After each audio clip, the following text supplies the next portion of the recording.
سے ہوتی ہے۔ اگر کوئی روزہ اس لیے رکھ رہا ہے، جیسے بہت سارے فائدے گنائے جاتے ہیں نا، روزہ رکھنے سے کینسر نہیں ہوتا، روزہ رکھنے سے جسم کے فاسد مادے ختم ہو جاتے ہیں، نکل جاتے ہیں، ڈاکٹرز بھی مشورہ دیتے ہیں مہینے میں ایک مرتبہ، ہفتے میں ایک مرتبہ باڈی کو فری چھوڑنا چاہیے۔ تو یہ تو جسمانی فائدے تو رکھے گئے ہیں، لیکن اگر تم روزہ اس نیت سے رکھ رہے ہو کہ میری باڈی صحیح ہوتی رہے، تو گویا کہ تم تو اپنی دنیاوی غرض سے روزہ رکھ رہے تھے۔ السلام علیکم۔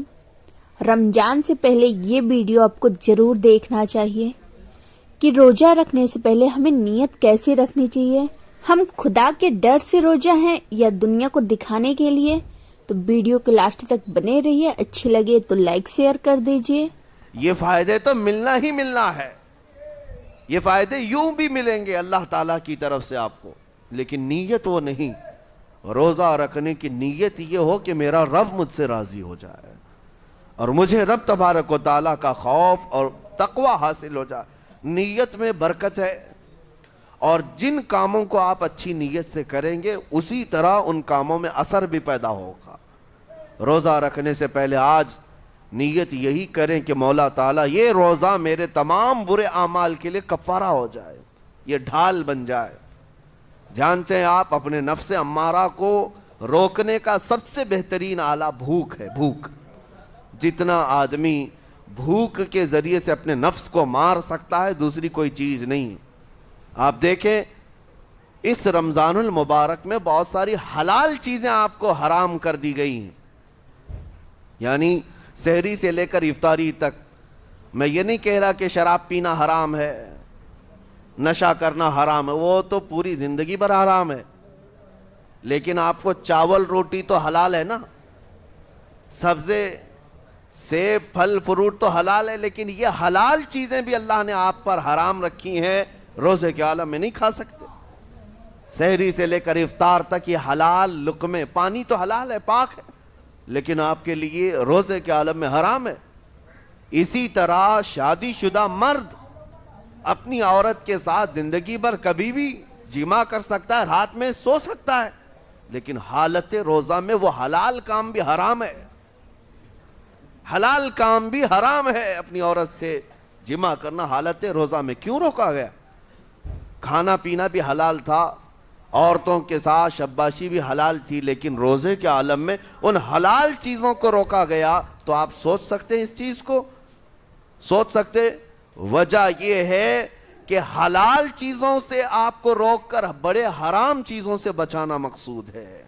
آج اگر اپنے آپ میں اتنا کنٹرول کر لے جاؤ کہ چند حلال چیزوں سے دن بھر بچ سکتے ہو، انشاءاللہ رمضان کے بعد بڑی حرام چیزوں سے بھی اللہ آپ کو محفوظ رکھے گا۔ میرے عزیزو، برا ہے ان لوگوں کا جن کو میرے آقا صلی اللہ تعالیٰ علیہ وسلم نے دعائے ہلاکت فرمائی ہے۔ اس سے بدنصیب کوئی ہو سکتا ہے؟ جن کے لیے رسول رحمت صلی اللہ تعالیٰ علیہ وسلم کی دعائے ہلاکت ہوئی ہو۔ حضور صلی اللہ تعالیٰ علیہ وسلم ایک دن مسجد نبوی شریف میں تشریف لے جا رہے تھے، منبر پر آپ نے قدم رکھا، آمین کہا، پھر دوسرے زینے پر قدم رکھا، آمین کہا، تیسرے زینے پر قدم رکھا، آمین کہا۔ خطبہ مکمل کیا، صحابہ نے پوچھا یا رسول اللہ صلی اللہ علیہ وسلم، ہر زینے پر آپ قدم رکھتے ہوئے آمین کس لیے کہہ رہے تھے؟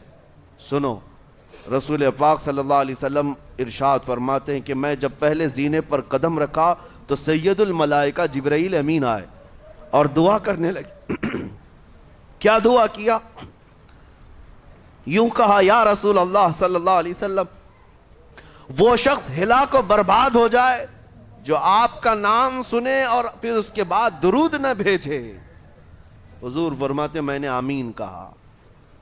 حضور کا نام سنتے ہی آپ کی زبانوں پر درود آ جانا چاہیے۔ اللہم صلی علی سیدنا محمد وآلہ وصحبہ وبارک وسلم۔ میرے آقا فرماتے ہیں دوسرے زینے پر قدم رکھا تو جبرائیل امین نے یوں کہا، یا رسول اللہ صلی اللہ علیہ وسلم، وہ شخص ہلاک و برباد ہو جائے جو زندگی میں اپنے ماں اور باپ میں سے کسی ایک کے بڑھاپے کو پایا اور ان کی خدمت کر کے جنت نہیں حاصل کر سکا، بلکہ ان کو ایسے ہی چھوڑے رکھا ایسا شخص برباد ہو جائے. حضور فرماتے میں نے آمین کہا. پھر جبرائیل امین نے کہا.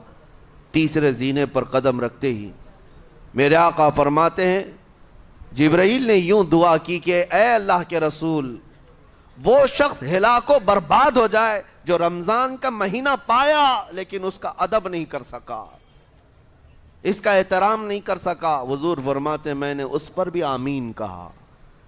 جس کی ہلاکت کے لیے جبرائیل امین دعا کر رہے ہوں اور اس دعا پر سید الانبیاء آمین کہہ رہے ہوں، ایسے شخص کی بربادی کا کیا انجام ہو سکتا ہے؟ وہ کتنا بد نصیب ہوگا. اسی لیے میرے عزیزوں، مسلمانوں میں یہ رواج ہی نہیں ہونا چاہیے کہ اٹھ کر کے پوچھتے رہیں روزہ ہے کہ نہیں ہے، روزہ ہے کہ نہیں ہے.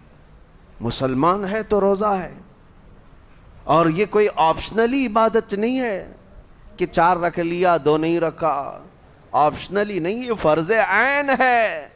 ایک روزے کو چھوڑنے کا گناہ فرمایا گیا 600 سال تک اسے دوزخ میں رکھا جائے گا. 600 سال تک. یہ معمولی چیز نہیں ہے. اور جن کے پچھلے روزے قضا ہو چکے ہیں معاف نہیں ہوں گے. تھپڑ مار لیں گال پہ، توبہ توبہ کر لیں، معاف نہیں ہوں گے. توبہ تو کرنے کے ساتھ ساتھ قضا بھی کرنا ہوگا. جب موقع ملے سال بھر میں اپنے چھوٹے ہوئے روزوں کو واپس کرنا ہے. اس کی اہمیت میں آپ کو بتا دوں، ایک روزہ اگر جان بوجھ کر کے کسی نے توڑا یا چھوڑا تو جانتے ہیں اس کا کفارہ کیا ہے؟ اس کا کفارہ یہ ہے کہ اس کے بدلے میں دوسرے دنوں میں 60 روزے کنٹینیو رکھے. رمضان کا ایک روزہ پورا کرنے کے لیے 60 روزے رکھنے پڑ جائیں گے. ہاں اگر کسی عذر کی وجہ سے، کسی تکلیف کی وجہ سے چھوڑا تھا، بیمار تھا یا سفر میں تھا یا تکلیف کی شدت تھی، اس وجہ سے روزہ چھوڑا تھا، تو اس کے بدلے میں ایک روزے کی قضا ایک ہی روزہ ہوگی.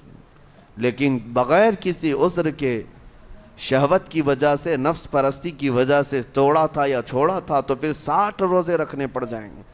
اس سے اندازہ ہوتا ہے کہ ایک روزے کی اہمیت کیا ہے رمضان کے. اسی لیے میرے عزیزو، یہ روزے آسان ہیں، روزے آسان ہیں.